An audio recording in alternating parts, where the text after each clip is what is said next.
Assalamualaikum warahmatullahi wabarakatuh. Alhamdulillahilladzi khalaqal insana min dzakarin wa unsa. Asyhadu an la ilaha illallah wahdahu la syarika lah. Lahul mulku wa lahul hamdu yuhyi wa yumiit wa huwa ala kulli syai'in qadir. Wa asyhadu anna sayyidana wa nabiyyana Muhammadan abduhu wa rasuluh al-mab'uts rahmatan lil alamin. Allahumma shalli wa sallim ala hadzal nabiyil karim wa ala alihi wa ashabihi wa man tabi'ahu ila yaumiddin. Amma ba'd. Fa ya ayyuhal hadiruna wal hadirat wa ya ayyuhal mustami'una al kiram rahimakumullah.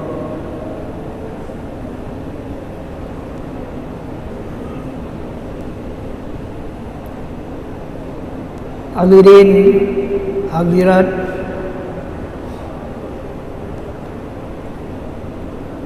pendengar sekalian, di mana saja Bapak Ibu dapat mendengar siaran ini dipancarkan melalui Radio Baitur Rahman maupun LPP ada di Banda Aceh. Demikian juga radio-radio swasta dan pemerintah di Provinsi Aceh dan radio-radio lainnya yang turut merelay LPP RRI Banda Aceh. Marilah pertama-tama kita bersyukur dan memuji Allah atas segala bentuk anugerah dan nikmat-Nya, terutama nikmat iman dan Islam, nikmat ketenangan dan keamanan, dan nikmat-nikmat lainnya yang terlalu banyak untuk kita sebutkan. Dibandingkan dengan saudara-saudara kita di Palestina yang saat ini mereka berada dalam kondisi mencekam.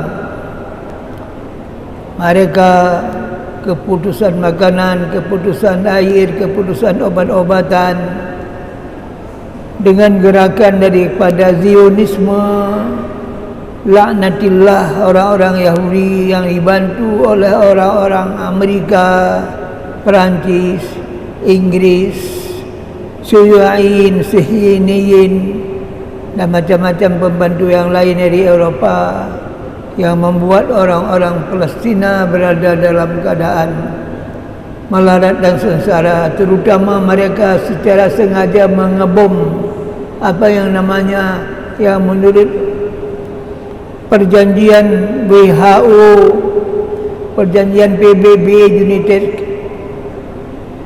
itu namanya perang bagaimanapun yang namanya rumah sakit tidak boleh dibom, tidak boleh diganggu. Ini tidak. Sudah dia mengebom rumah sakit, dia menuduh Hizbullah atau kelompok Hamas yang mengebom. Hal-hal tuduhan yang tidak benar. Semua orang mengecam, termasuk Rusia mengecam tindakan itu. Maka oleh karenanya kita pun tak boleh berhenti berdoa. Allahumma syattit samlahum mafarid yamahum mazazzil aqdamahum madammir juyushahum wa qallid dubulahum wa qarrib ajalahum wa hadim wa zalzil aqdamahum wa zalzil aqdamahum wa qarrib wa hadim hasil hadahum bi khurika bi qudratika wa iradatika ya rabbal alamin. Kita tidak bisa membantu dengan macam-macam bantuan yang lain, tapi sekurang-kurangnya bantuan doa, bantuan berupa doa yang dipanjatkan di dalam salat kita, dalam kunut nazilah kita, atau setelah salat kita. Seterusnya, marilah kita berselawat dan bertaslim kepada junjungan kita Nabi besar Muhammad sallallahu alaihi wasallam, di mana dengan kehadiran beliau ke permukaan bumi ini membawa rahmat untuk sekalian alam. Dalam pertemuan kita yang 852 di malam hari ini kita mengambil pokok bahasan diamnya adalah izinnya. Ini ada kaitan dengan izin ketika pernikahan oleh wali daripada orang yang menikahkan anaknya atau siapa saja yang dinikahkan. Untuk ini mari kita mengambil kajian kita didasarkan kepada hadis dari Abi Hurairah. An Abi Hurairah radhiyallahu anhu anna an-nabiy sallallahu alaihi wa alihi wasallam qala la tunkahul ayyimu hatta tusta'mara wa la tunkahul bikru hatta tusta'zana. Qalu ya Rasulullah wa kaifa izinuha? Qala an taskuta. Rawahul Bukhari. Hadis lain dari Aisyah radhiyallahu an Aisyah radhiyallahu anha qalat qultu ya Rasulullah innal bikra tastahi qala ridaha sumtuha. Rawahul Bukhari. Dikutip dari Tajridus Sarih hadis ke 811 dan 812.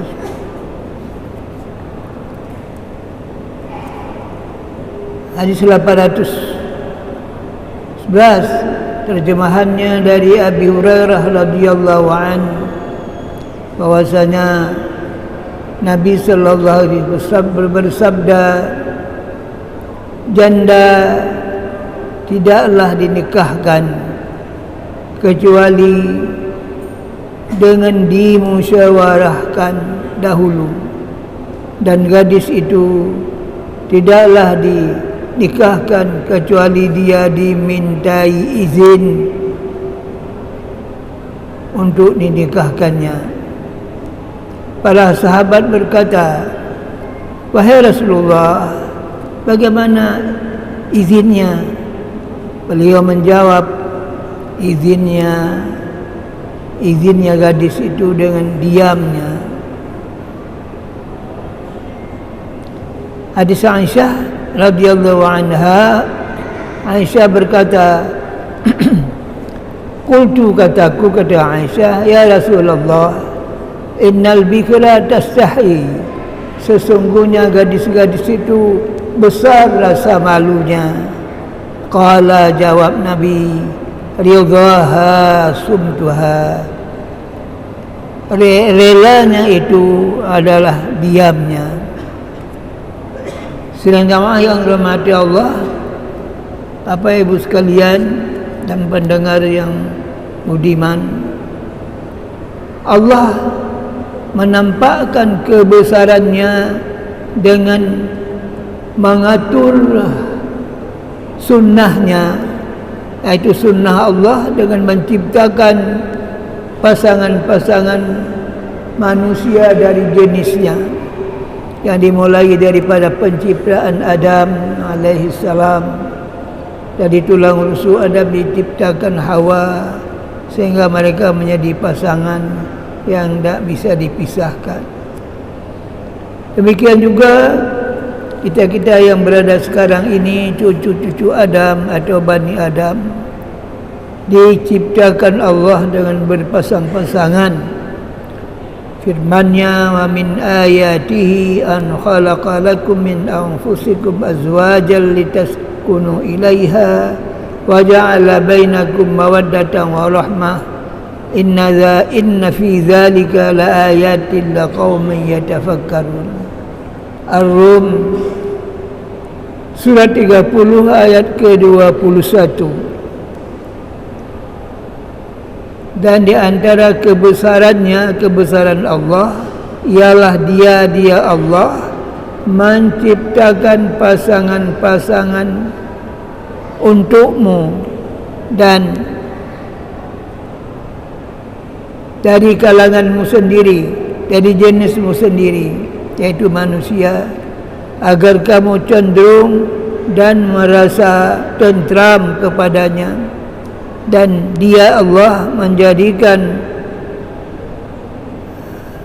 pada mereka perasaan rasa kasih sayang dan cinta mencintai. Sungguh pada yang demikian itu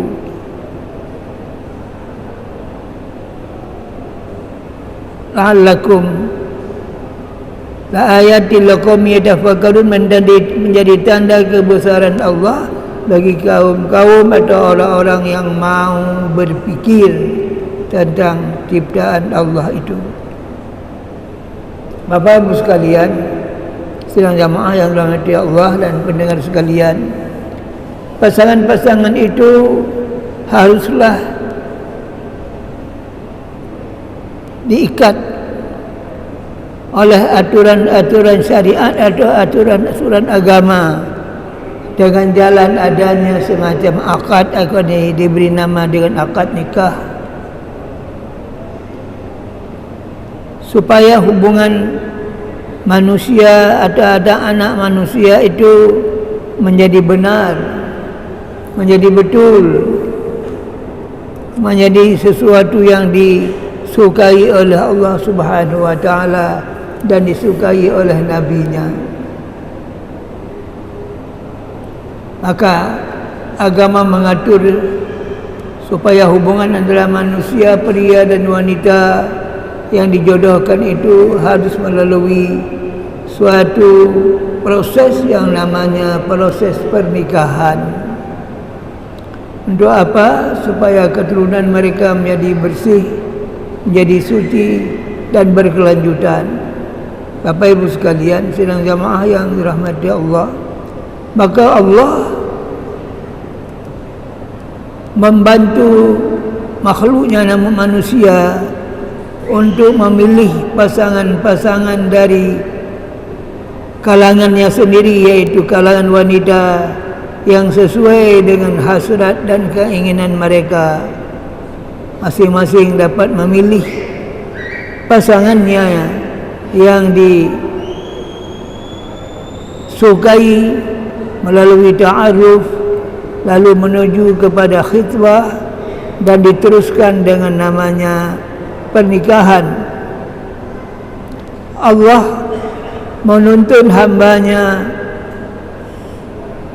untuk menempuh jalan pernikahan seperti yang terpahami daripada firman Allah itu sendiri, fankihu ma taba lakum minan nisa masna wa sulasa wa ruba. Maka nikahilah perempuan 2 orang, 3 orang dan bahkan 4 orang. Bapak Ibu sekalian, sedang jamaah yang dirahmati Allah, dalam pemahaman agama nikah itu ditafsirkan atau diistilahkan, wan nikahu syar'an aqdun yatadammanu ibahatu istimta'i kullim min az-zawjaini bil akhari ala wajhil masyru'. Nikah menurut syara adalah akad perjanjian yang di dalamnya yatadamman menjamin kebolehan bersenang-senang antara 2 orang suami istri satu dan yang lain menurut aturan yang diatur dalam agama. Sehingga kita pahami bahwa arkanun nikah, rukun nikah itu dalam kitab-kitab fiqh disebutkan wahya as-sighah waz-zaujah wal wali waz-zauj wasyahidani. Rukun nikah itu ada 5. Pertama-tama siarah, kedua suami isteri, ketiga wali, keempat suami, dan kemudian kelima 2 orang saksi. Bapak Ibu sekalian sedang jamaah yang dirahmati Allah, Nabi kita Muhammad SAW sangat menganjurkan pernikahan. Satu saat dalam sebuah hadis Nabi dari hadis dari Ibnu Mas'ud, Nabi menyatakan an Abdullah bin Mas'ud radhiyallahu anhu qala kunna ma'an nabiyyi syaban la najidu syai'a faqala lana Rasulullah sallallahu alaihi wa alihi wasallama ya ma'syar syabab man istata'a minkum alba'ata falyatazawwaj fa innahu ahsanu lil basar wa ahsanu lil farji wa man lam yastati' fa alayhi bis-sawm fa innahu lahu wija. Rawahu al-Bukhari wa Muslim. Anjuran Nabi kepada orang-orang muda dari hadis Abdullah bin Mas'ud, kunna ma'an Nabi, kami bersama Nabi sallallahu alaihi wasallam, syaban, orang-orang muda, pemuda-pemuda, la najidu syai'an, kami tidak punya apa-apa.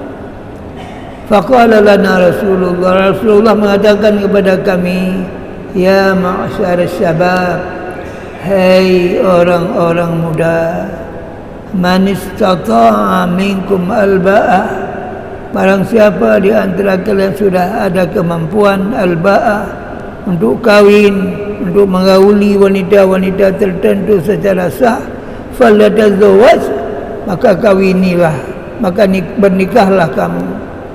Kenapa baiknya nikah? Fa innahu, karena pernikahan itu a'addu lil basar, mampu melindungi pandangan mata. Yang mata itu selalu bisa mengajak manusia kepada jalan kejahatan. Wa ahsanu lil farji, dan bisa memelihara kemaluan untuk tidak terjadi perzinaan. Wa man lam yastati', adapun orang-orang yang belum mampu untuk bernikah, karena nikah itu punya aturan-aturan khusus, harus menafkahi, harus memberi rumah, memberi pakaian, mengurus anak-anak, maka fa'alaihi bisawm, hendaklah kamu berpuasa, sebab dengan berpuasa itu dapat menahan syahwat. Fa innahu lahu wija, dengan berpuasa syahwat untuk melakukan seksual itu terputus atau terhalang. Bapak Ibu sekalian, sedang jamaah yang dirahmati Allah, pendengar sekalian, qala Syafi'i rahimahullah, anna Nabiy sallallahu alaihi wasallam qala tanakahu takatharu fa inni ubahi bikumul umam hatta asaqtu. Rawahu Syafi'i. Syafi'i meriwayatkan hadis Nabi. Apa kata Nabi? Tanakahu, kawinlah kamu. Dengan kawin itu takasaru, kamu akan mendapat keturunan yang banyak. Fa inni, sesungguhnya aku, kata Nabi, ubahi, bermegah-megah dengan umatku yang banyak, hatta asaqat, sehingga anak yang mati kecil pun atau yang gugur pun, yang belum sampai usia gugur namanya, itu pun nanti di akhirat dia ya seperti manusia biasa juga. Walaupun dia ketika lahir belum balik, belum berumur, umur 3 bulan barangkali dan sebagainya, maka dia nanti ketika dilahirkan, umat Nabi menjadi banyak. Nabi bermegah-megah dengan umatnya yang banyak. Hadis lain dari Syafi'i, qala Syafi'i radhiyallahu an, inna Nabiyya sallallahu alaihi wasallam qala man ahabba fitrati falyastunna bi sunnati wa min sunnati an-nikah. Rawahu Syafi'i. Sesungguhnya Nabi bersabda, qala man ahabba fitrati, siapa yang mencintai fitrahku, naluriku, falyastan, maka hendaklah dia mengambil sunnah, memakai sunnahku bi sunnati, wa min sunnati, dan sebagian daripada sunnahku itu adalah perkawinan dan nikah.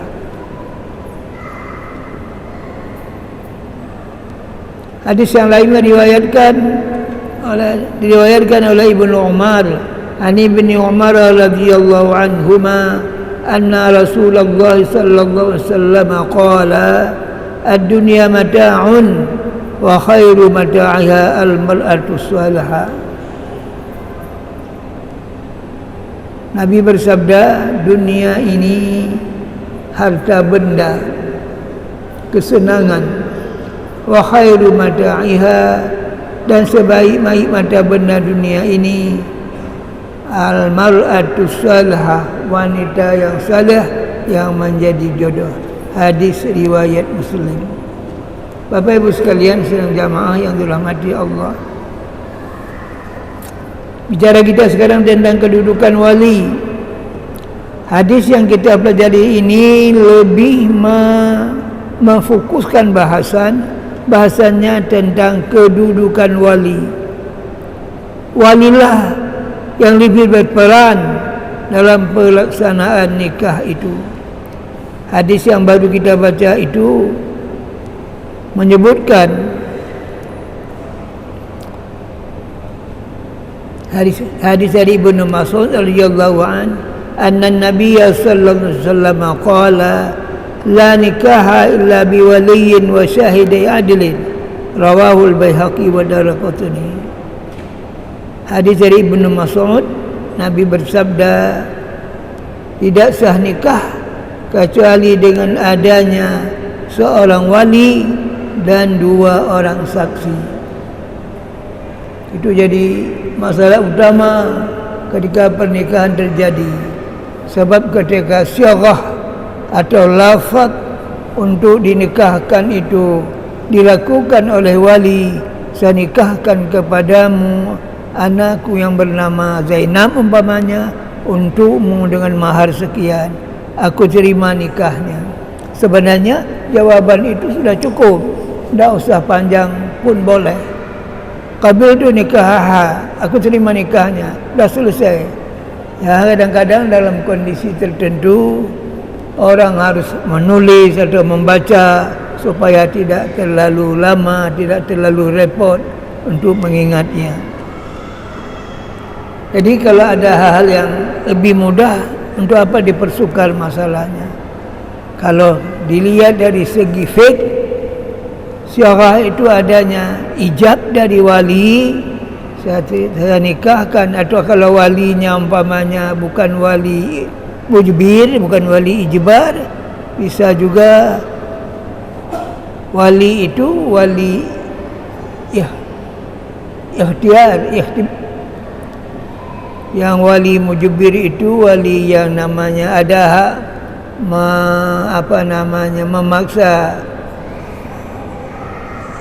Orang yang nikahkan itu cuma 2, ayah atau nenek, itu ada hak ijbar, ada hak untuk seperti setengah paksa memaksa orang-orang tertentu untuk dinikahkan. Selain itu wali ikhtiar, tidak boleh mereka memaksa. Oleh karenanya secara umum Nabi itu memberi kesempatan kepada wali untuk minta izin kepada orang yang dinikahkan. Wali itu ada urutannya. Yang mujbir bapaknya, kemudian neneknya, bapak jadi bapak. Yang lain wali ikhtiar, tidak boleh ada paksaan. Baiknya wali mujbir pun tidak boleh memaksa.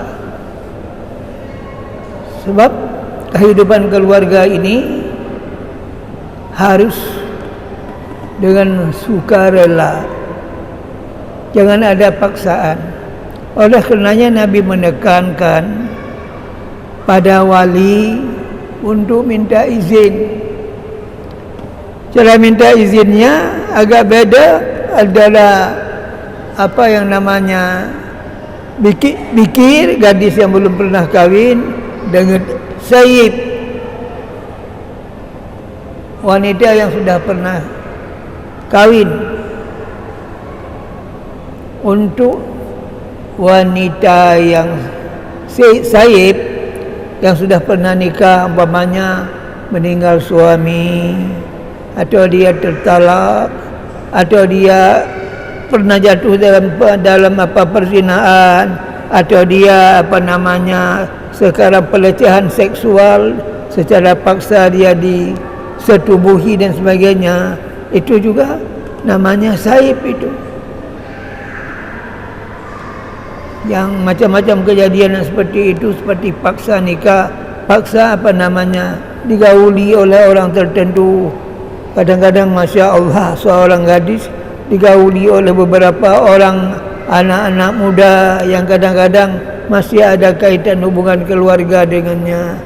Itu adalah keadaan-keadaan yang menyakitkan, sehingga terjadilah korban-korban seksual.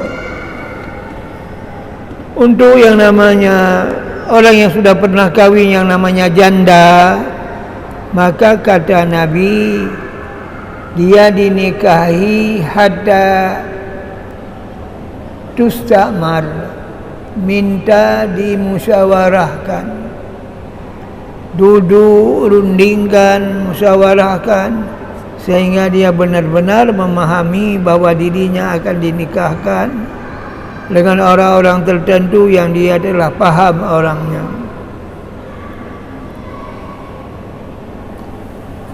Dan wanita itu tidak boleh menikahkan dirinya sendiri. Tidak ada hak dia menikahkan diri sendiri, mesti wali yang menikahkan. Kalaulah wali-wali mujbir dan wali-wali ikhtiyari tidak ada, maka as-sultanu liman la waliyalahu, penguasa, sultan atau qadi, hakim, menjadi orang yang punya kekuatan untuk menikahkannya. Kalau di Indonesia sekarang, yang bisa menjadi orang yang menikahkan kalau memang tidak ada wali adalah kuaket, atau orang yang diberi kuasa seperti tugas lain di kantor kuaket. Itu ada kuanya, kepala kantornya, ada juga penghulu-penghulunya, orang yang sudah dipercaya oleh negara untuk menikahkan orang yang tidak ada wali. La nikah,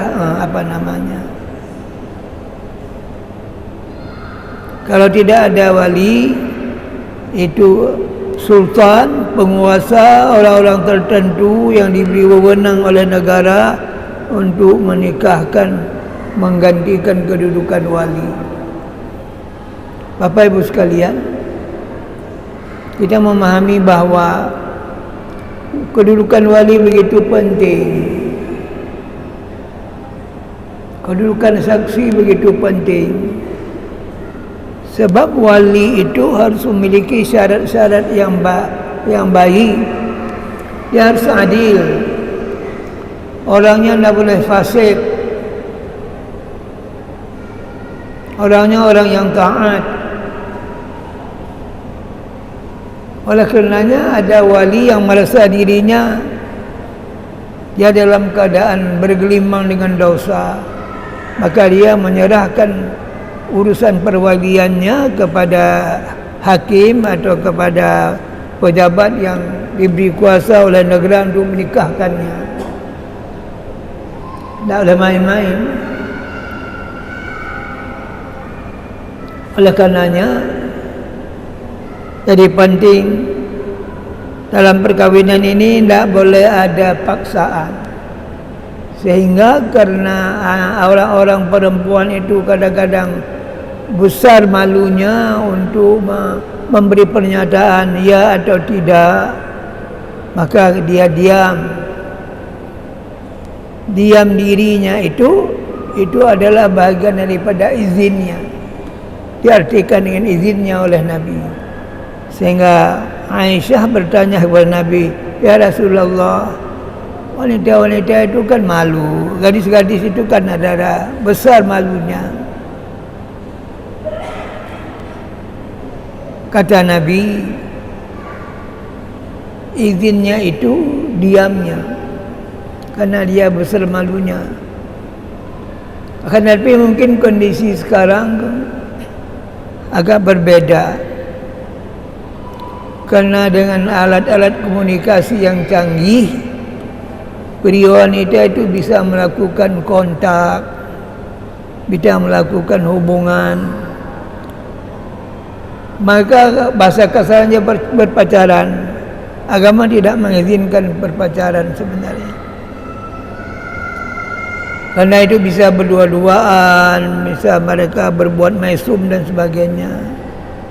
Oleh karenanya aturan yang dipakai dalam agama bisa didahului dengan ta'aruf, perkenalan antara dua keluarga bersama calon istri dengan calon suami, berkenalan dulu. Bahkan sampai-sampai agama mengatur secara spesifik pihak si laki-laki yang ingin mengawini seseorang wanita, dia boleh mengirim dutanya. Ada duta seorang ibu, untuk apa? Ibu itu duduk dekat wanita itu dan kita bisa mencium bau badannya, bisa melihat gelagatnya, bisa melihat tingkah lakunya. Duta itu biasanya wanita, duduk ngomong-ngomong.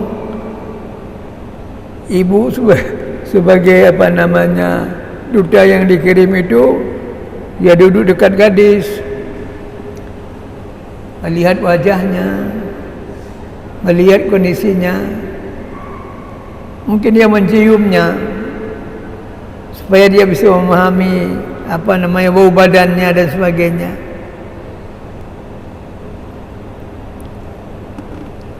Kalau itu didahului oleh ta'aruf, maka itu kemudian berlakulah khitbah, pertunangan.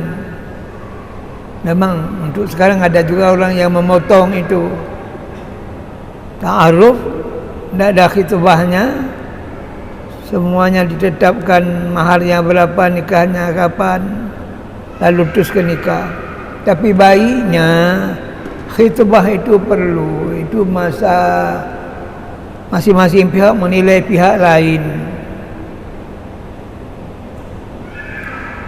Sebab dalam hidup ini kadang-kadang ada saatnya setelah khitbah, setelah pertunangan, maka pertunangan itu diputuskan karena dipahami cacat celahnya dan sebagainya. Sampai begitu. Jadi ada artinya. Khitbah itu ada artinya, pertunangan itu ada artinya. Masa mereka memahami pihak lain, yang pihak laki-laki memahami pihak perempuan, yang perempuan juga mempelajari kondisi laki-laki. Itu dalam kondisi khitbah. Baru khitbah itu berjalan dengan baik, mereka menetapkan apa yang namanya hari-hari akad nikahnya. Ada hari akad nikahnya. Atau kemudian kalau mereka mau melakukan walimatul urs, kenduri perkawinan, ada yang di hari nikahnya, ada yang ditangguhkan beberapa kali kemudian atau besoknya dengan pesta yang lebih meriah dan sebagainya. Ada yang sederhana saja.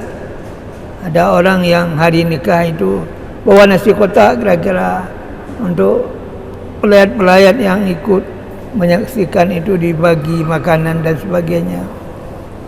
Bisa sederhana saja.